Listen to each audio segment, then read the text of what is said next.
víctimas del terrorismo de Estado, procede en este día a homenajear a las mujeres uruguayas que estuvieron en este lugar. Primer ex centro de reclusión militar femenino del interior durante el periodo de la dictadura en Uruguay y que supieron resistir a las torturas y violación de sus derechos. Queremos agradecer la presencia de las autoridades nacionales, representantes del Ministerio de Educación y Cultura, legisladores nacionales, autoridades departamentales y locales, señor alcalde municipal, señores ediles, señores concejales, integrantes de la Comisión de Derechos Humanos para el pasado reciente, expresas políticas, familiares, amigos y vecinos. Para dar comienzo con este acto, los invito a entonar las estrofas de nuestro himno nacional.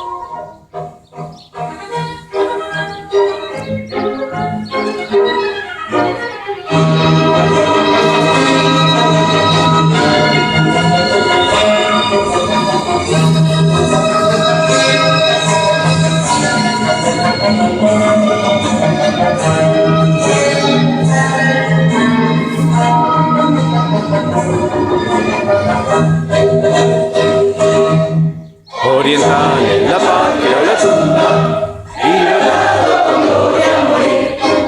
Oriental en la patria la tumba, libertado con gloria a morir.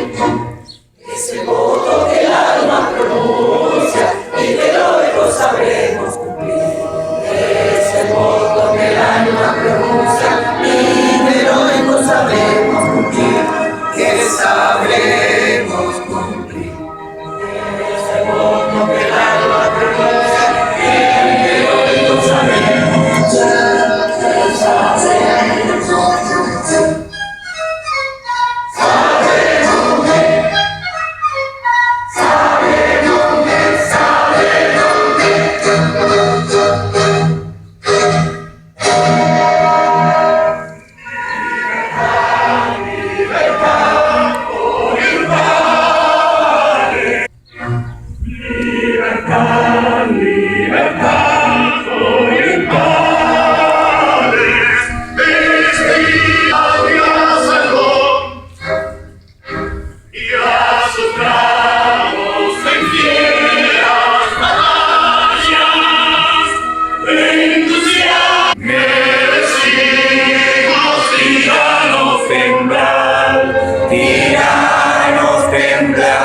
A continuación, en nombre de quienes presentaron esta iniciativa ante el Ministerio de Educación y Cultura, integrante de la Comisión de Derechos Humanos de Tacuarembó, hará uso de la palabra el diputado suplente del Departamento por el Frente Amplio, profesor Gustavo Guerrero.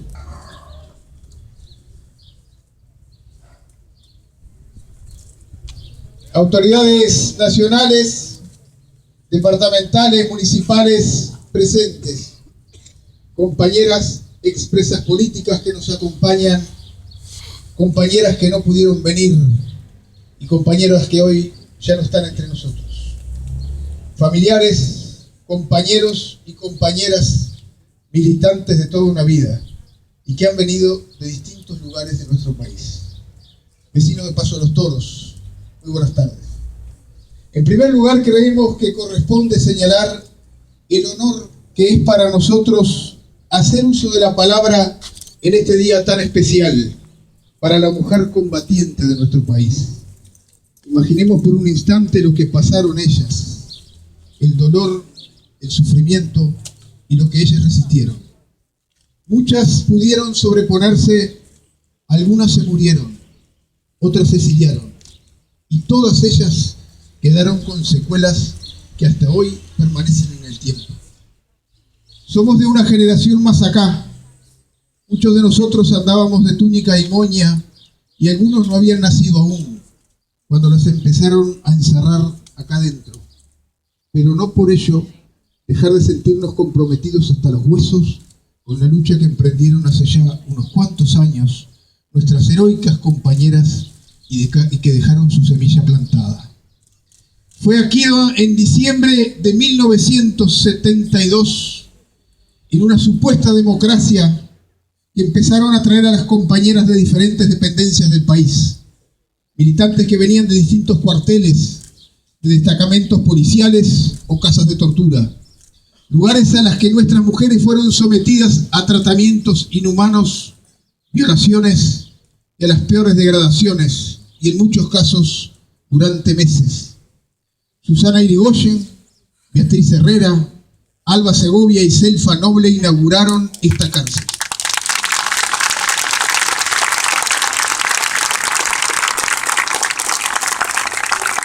En un principio tenía como cometido alojar presos comunes. Fue construida en pleno Pachecato, para luego, a partir de esa fecha, transformarse en el establecimiento militar de reclusión femenino número 1. A Teresita Almada, a Matilde Peña, a María Noble y otras tantas compañeras, una decena más de compañeras, las trajeron unas pocas horas más tarde. Y así siguieron, trasladando compañeras de distintos rincones del país y con una característica común: todas torturadas.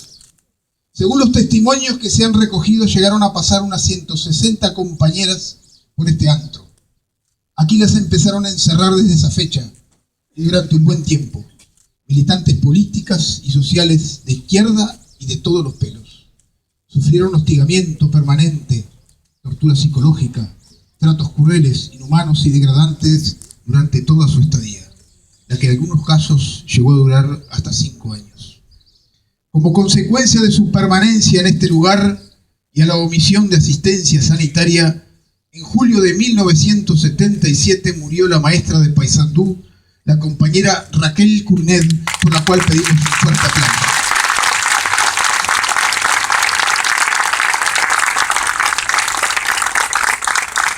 En septiembre de ese mismo año, las 90 presas que había en ese momento aquí fueron trasladadas al establecimiento militar femenino número 2, más conocido como el de Punta de Rieles. Pero la cosa no terminó ahí.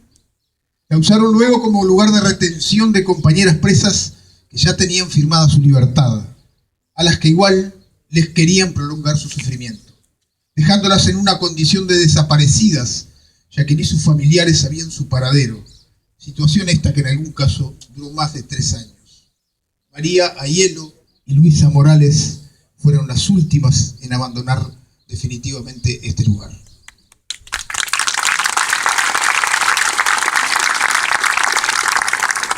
Este centro de hostigamiento, no muy conocido hasta hace poco, se ha transformado hoy en el primer lugar de tortura de nuestro departamento, el cual se hace un reconocimiento, dando cumplimiento a la ley 18.596 de reparación a las víctimas del quebrantamiento del Estado de Derecho. Son muchos los compañeros y compañeras que se ponen al hombro la enorme y tan necesaria tarea de reconstruir la memoria.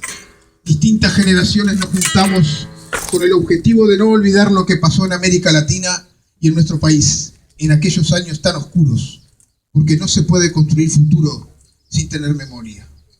Les contamos rápidamente que nuestra Comisión de Derechos Humanos de Tacuarembó continúa trabajando sobre estos temas y que hemos hecho ya nuevas solicitudes ante el Ministerio de Educación y Cultura para replicar esta experiencia en otros lugares de nuestro departamento, que son símbolo también de resistencia, lugares donde también se torturó a mansalva, como fue el Regimiento 5 de la ciudad de Tacuarembó, donde paradójicamente hoy funciona el Departamento de Cultura de la Intendencia Departamental, en el cuartel de Paso de los Toros, aquí cerca, en el cuartel de Ruta 5 en Tacuarembó, entre otros.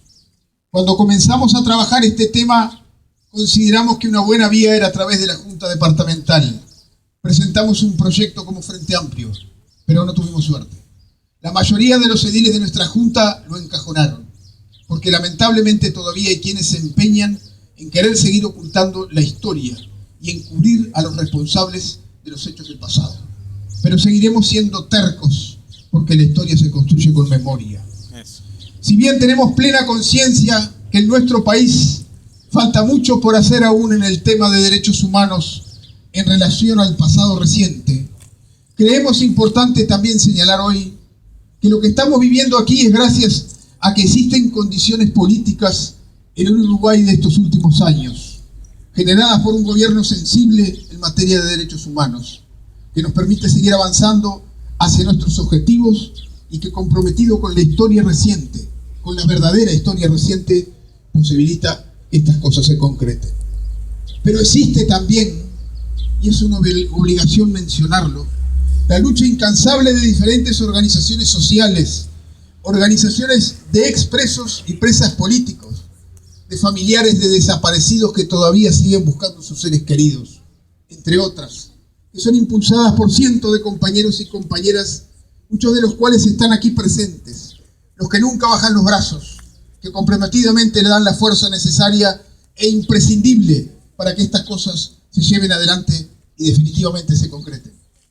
Es en ese sentido entonces que queremos agradecer al Ministerio de Educación y Cultura, que finalmente le ha bajado el martillo a este anhelo tan esperado y que es hoy una realidad, a su buena voluntad y compromiso, a la buena disposición que tuvo el Ministerio del Interior, a la Comisión de Derechos Humanos de Tacuarembó, la cual integramos el Frente Amplio, el PIT-CNT, Crisol y el grupo de denunciantes, a los compañeros de Paso de los Toros que han trabajado en el tema, en particular un reconocimiento a la compañera Lila Cornalino, oriunda de aquí, presa aquí y que aún vive aquí.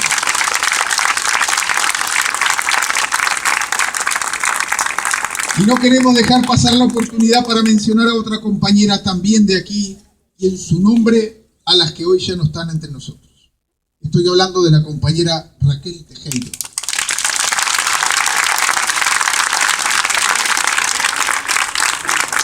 Y por último, a las compañeras y compañeras de Crisol a nivel nacional y a sus militantes comprometidos de siempre. Y si ustedes nos permiten, es una obligación para nosotros simbolizar en una mujer la rebeldía y el compromiso de todas las compañeras que pasaron por este lugar, que fueron víctimas de la tortura y los malos tratos y de la que tantos hemos aprendido las generaciones que fuimos viniendo. Estoy hablando de un merecido reconocimiento a la querida compañera Chela Fontora, piedra fundamental también en la construcción de este reconocimiento. Y una cosa más, lo último, pero no menos importante. El texto de esta placa lo hicieron las compañeras que aquí estuvieron presas, como no podía ser de otra manera. Por supuesto que el Ministerio de Educación y Cultura desde un principio estuvo plenamente de acuerdo con ello. Compañeros y compañeras, nos despedimos con un fuerte abrazo y un beso enorme a todas las mujeres que sufrieron aquel calvario en este lugar y que hoy son símbolo de rebeldía y de resistencia. Y créannos sinceramente que para nosotros uno de nuestros mayores orgullos como militantes políticos y sociales es homenajear a las mujeres, a estas heroicas compañeras que hicieron, están haciendo y seguirán haciendo historia. Por la memoria y por la reconstrucción de nuestra verdadera historia. Nunca más terrorismo de Estado. Salud, compañeros. Salud. Seguidamente, el profesor Giovanni Rotondaro asesor de cooperación internacional y proyectos del Ministerio de Educación y Cultura, integrante de la Comisión Especial de la Ley 18.596, hará uso de la palabra. Buenas. Changa. Estimadas compañeras, autoridades locales, departamentales, nacionales, legisladores, compañeros del movimiento sindical y social, en especial la directora de Centros MEC, Glenda Roldán, Isabel Shebor, el equipo del Ministerio de Interior, el equipo del ministro Bonomi, presentes acá. Hoy sábado 24 de octubre, la Comisión Especial de la Ley 18.596, integrada por representantes del Ministerio de Educación y Cultura, Ministerio de Salud Pública, Ministerio de Economía y Finanzas, de madres y de familiares detenidos desaparecidos y la Asociación de Expresos Políticos del Uruguay, Crisol, en virtud de la resolución adoptada por esta comisión, atenta a los artículos 7 y 8 de la mencionada ley y a solicitud de un grupo de vecinos y de expresas políticas de la zona, procederá a colocar una placa. Antes de continuar, quisiera que sepan que estas palabras las manifiesto como representante del Ministerio de Educación y Cultura. La ministra Muñoz y el subsecretario Filgueira me han dado el honor de estar frente a ustedes y de dirigir un mensaje, pero también lo hago desde el lugar de integrante de la comisión especial, desde el profesor de historia, desde el compañero y de padre, desde el militante social y político, pero también desde un uruguayo que tuvo a su tío y a su tía presa. He crecido en esa lucha por verdad y justicia, y ello estará presente en esta intervención. Este reconocimiento público del Estado uruguayo como forma parte de una política pública que promueve acciones simbólicas tendientes a honrar la memoria histórica de la víctima del terrorismo y del uso ilegítimo del poder del Estado. Este recinto, como tantos otros centros de reclusión, fue prisión masiva de ciudadanos asociada a la tortura, que incluyó todo tipo de abusos, metodología deliberadamente seleccionada por las Fuerzas Armadas para aterrorizar a la población y mantenerse en el poder. Paso de los Toros no fue ajeno a ello. El trabajo por verdad y justicia es eje central de nuestro gobierno y por tanto del Estado. Pautado por nueva legislación, a través de estas acciones identifica y señaliza lugares donde se cometieron graves violaciones a los derechos humanos. Por ello la Comisión Especial decidió apoyar y canalizar la solicitud de los vecinos, de las organizaciones sociales y reparar a estas víctimas del terrorismo de Estado. En fin, reparar a un pueblo. Este acto de identificar y señalizar sitios, lugares donde se cometieron graves violaciones a los derechos humanos es expresión de una política pública y constituyen herramientas a disposición del Estado a efectos de cumplir con sus obligaciones en términos de justicia, verdad, memoria y reparación. Uruguay tomó este camino desde el 2005. Esta orientación política es perfectible y debe seguir empujándose desde las grandes mayorías sociales, pero hoy constituye un avance y un camino que debemos defender. Estos espacios también aportan información valiosa para reconstruir la verdad de lo ocurrido en torno a estas violaciones y servir como material probatorio en los procesos judiciales en curso, a los que debe abrir o los que deben abrirse en un futuro en relación a los hechos. Asimismo, los sitios de memoria son herramientas adecuadas para la construcción de memorias vinculadas con los crímenes de Estado cometidos en el pasado, para brindar reparación simbólica a las víctimas y para ofrecer garantías de no repetición a la sociedad en su conjunto. El derecho a la verdad ha sido definido como aquel que tiene a las víctimas de graves violaciones a los derechos humanos y sus familiares a conocer la verdad de lo ocurrido, en particular la identidad de sus autores, sus causas, los hechos y circunstancias en que estos se produjeron. Además de esta dimensión individual, el derecho individual tiene una dimensión social y colectiva, ligada al derecho de los pueblos a conocer su pasado para así construir su memoria histórica. La verdad que la sociedad tiene derecho a conocer no es una verdad formal, burocrática, como la que surge de un proceso administrativo, sino además la que permite evocar el recuerdo y construir esa memoria. La verdad adquiere así un sentido más complejo que el mero descubrimiento de evidencias de hechos y significa hacerse cargo del pasado, hacernos cargo del pasado. Las políticas de memoria han sido reconocidas por la comunidad internacional como uno de los pilares fundamentales en la lucha contra la impunidad. Quienes estuvieron en este edificio fueron madres, abuelas, hijas, nietas, novias, trabajadoras, en fin, luchadoras por un país con justicia, por un mundo solidario y sin desigualdad, mujeres jóvenes y no tan, que tienen un sueño donde hoy es el mañana. Esta cárcel, decía el compañero que me precedió, tenía como objetivo presos comunes en un principio. En el 72, bajo la presidencia del dictador Juan Manuel Bordaberry y bajo el estado de guerra, se transforma en el establecimiento militar reclusión número 1. Mujeres de los más diversos cuarteles poblaron este recinto. Desde Tacuarembó fueron las primeras. Al tiempo llegaron de Bella Unión, Rivera, Paysandú, Salto y otros departamentos decenas de compatriotas. Gabazo fue el primero en comunicar la noticia, que en ese año, desde el Servicio de Información y Defensa, se construyó acá un poder y una base para reinterrogar a compañeros. Y desde el accionar autonómico que ostentó, un 19 de diciembre del 72 se inaugura el centro y este dictador, Gabazo, pretendía separar las manzanas podridas de las recuperables. Los dictadores siempre intentaron dividir, y Gabazo fue ese mismo responsable que lo hizo. Entre manzanas podridas y recuperables, decíamos, entre peligrosas y recuperables, con diferencias en los tratos, como en su momento en Punta Rieles se separaron las marxistas de las no marxistas. Ellos buscaron dividir, captar, pero no entendieron que lo que habían apresado era al pueblo, y la unidad del pueblo, de las mujeres encarceladas, fue incrementable. Estas compañeras sufrieron por parte de aquellos agentes del Estado el odio, no solo por su lucha, por ser demócratas, libertarias, revolucionarias, sino por el hecho de que quienes le decían no a su atropello eran mujeres. Y ese odio creció, se ensañaron, cuando estos torturadores no podían derrotar y quebrar a estas mujeres. Desde el hoy, aquella lucha, aquella resistencia se transforma y debemos ponerla en valor desde la perspectiva de una lucha de género. Las mujeres compartieron sus vidas, sus historias, sus ideas, conversaban, se formaban, discutían de política, compartían, se fortalecieron, reitero, en la unidad desde la diversidad y desde la solidaridad, porque estaba claro quién era el enemigo, porque la fortaleza en esa unidad y esa solidaridad fue que permitió conquistar la democracia también desde las cárceles. Porque aunque se les tenía prohibido prácticamente toda comunicación, ellas sabían que también el pueblo seguía luchando para derrocar la dictadura cívico-militar. La tortura se implantó de diferentes maneras y formas, y la psicológica no estuvo ausente. Al punto de amenazar con quemar a un hijo delante de su madre, en este lugar, torturadores no tuvieron límites, y ellas la sufrieron, pero también la resistieron. En un principio, las visitas de los hijos e hijas eran sin limitaciones, pero pronto prohibieron las mismas a los mayores de 13 años. ¿Cuántos de ustedes, tal vez, dejó de ver a su madre, a su abuela, a su tía, a su hermana por esto? La intención seguía siendo torturar, desde adentro y hacia afuera y viceversa, siempre torturar.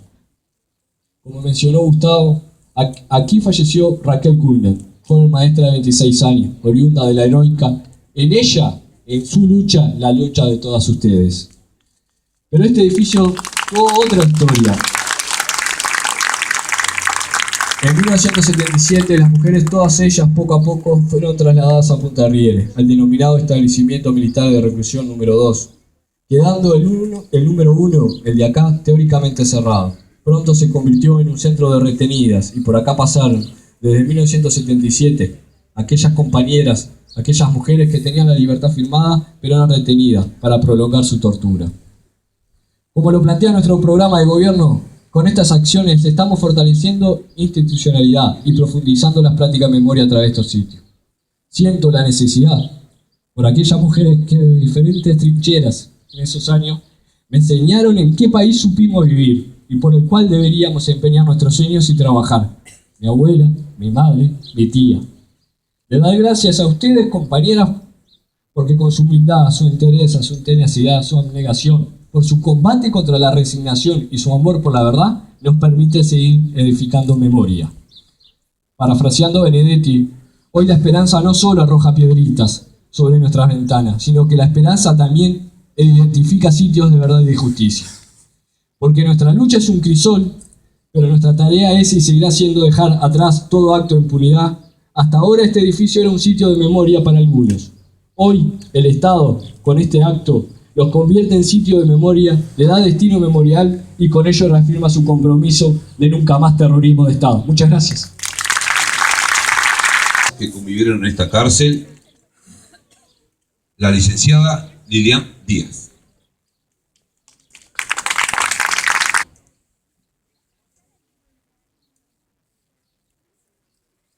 Los molinos ya no están, pero el viento sopla todavía. Van Gogh. Me toca a mí, en nombre de todas, transmitir las palabras que una hija de este pueblo nos hizo llegar y que sentimos abarcaba de alguna manera lo fundamental que queríamos decir. En este pueblo hoy se coloca una placa, una marca, un mojón para el rumbo de la memoria sobre esta cárcel que supo de mujeres fuertes, frágiles, de madres, de hijas, hermanas, de dolor y ternura, todo en un solo cuerpo. Es esta cárcel que supo de compañeras que habían sufrido tortura hasta la ignominia, que supo de compañeras muertas porque sí, porque las dejaron morir, como la rusita Raquel Culnier. Esta cárcel que supo de resistencia, del compartir con otras mujeres el dolor y la risa, y la facultad de no doblegarse, buscando a través de sus gestos cuando el silencio, de su mirada cuando el dolor, de su risa cuando el cansancio, de su burla frente a la afrenta, de su camuflaje y su escondrijo, de sus letras escritas en papel chiquito, de sus cartas compartidas, de sus hijos muy compartidos, de sus madres viejas corajes que nos armaron de valor y esperanza, de noticias fragmentadas, armadas como un gran rompecabezas, así, no de a una, sino compañeras como un solo cuerpo social, así y aquí se resistió sin doblegarnos. En esta cárcel de la que poco se habla, que no fue mencionada en el libro de historia reciente, hubo construcción, vida, hubo historia. Esta cárcel supo de dos instancias, ¿cuál de ellas más cruel? La primera, cuando trajeron las prisioneras políticas del pueblo, luego del departamento, y después todas las que andábamos transitando de cuartel en cuartel hasta llegar aquí. Años después de ser vaciada por el traslado total a Punta de Rieles, esta cárcel volvió a ser el destino de algunas. Pasó a ser la cárcel de retención de compañeras que tenían la libertad firmada. ¿Qué libertad cuando eran traídas a un lugar tan lejos de sus casas y de la calle que ya tendrían que estar circulando? Nuevamente un castigo como otro círculo del infierno de Dante. Retención, incilio de algunas que ya habíamos salido en libertad vigilada, siempre con los militares en las puertas de las casas, en vigilancia extrema, o exilio de otras que debieron abandonar sus familias, sus pueblos, hablar otros idiomas. Pero resistimos, nos fortalecimos, nos volvimos a construir todas las veces. Debemos decir que en esta historia que hoy estamos reconociendo con esta marca, hubo otros que formaron parte constitutiva, las familias, con su silenciosa y anónima resistencia, desde el sacrificio permanente y sostén, quienes llegaban de los puntos más distantes del país a visitarnos, así como los vecinos y familiares que los recibieron y apoyaron en momentos en que la solidaridad era realmente peligrosa. Hoy algunas de nuestras compañeras ya no están, se han ido tempranamente, pero siempre estarán en el corazón y en la memoria. Hoy nos miramos en los ojos de los hijos de algunas de ellas, o de los nuestros, o los hijos de los hijos, y eso nos convida a creer en el futuro. Decíamos al comienzo, en este pueblo, marca y memoria. Hacemos énfasis en este pueblo, pueblo de trabajadores, de obreros de UTE y AFE, de comerciantes, de estudiantes y amigos. Este pueblo que también tuvo sus trabajadores presos y se vio de repente rodeado de todo lo militar, la cárcel de presas políticas, el liceo militar y otras instituciones. Todo pasó a ser verde, pero no esperanza, sino verde terror. Este pueblo que supo de compañeros torturados en el río, que supo de rehenes en su cuartel, que supo de cadáveres de compañeros encontrados en el lago, Roberto Comensor Hoffman, que tiene un compañero desaparecido, Luis Camacho, cuyos restos descansan al fin en su cementerio. También de otro compañero desaparecido en Argentina, José Pedro Callava. Este pueblo, esta sociedad entera tiene una marca, una herida, que duele y sangra todavía en todo el Uruguay. Pedacitos de memoria salen por ahí. En los diarios a veces se han visto unos huesitos que nos interpelan y desde el pasado nos reclaman. Memoria, verdad y justicia. Esto es hoy un mojón en el camino a recorrer todos juntos. Salud, Paso Toro. Nunca más terrorismo de Estado.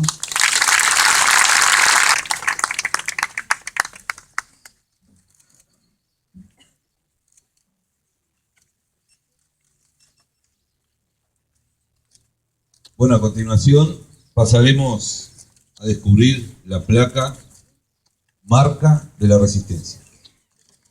Invitamos a una de las impulsoras de esta iniciativa, la ex presa política, señora Lila Cornalino.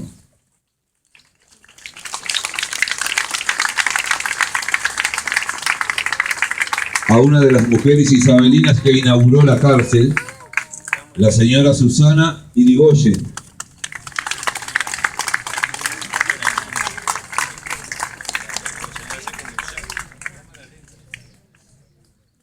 Y en representación del Ministerio de Educación y Cultura, al integrante de la comisión, profesor Giovanni Rotota.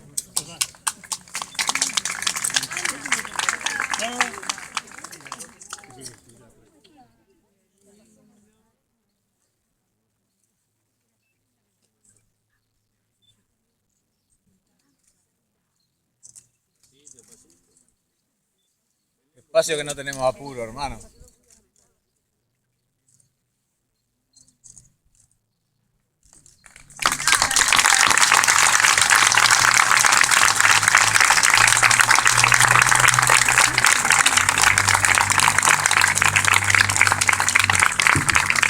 Si me permiten, me voy a remar a la placa para leerles el texto que luce en la misma.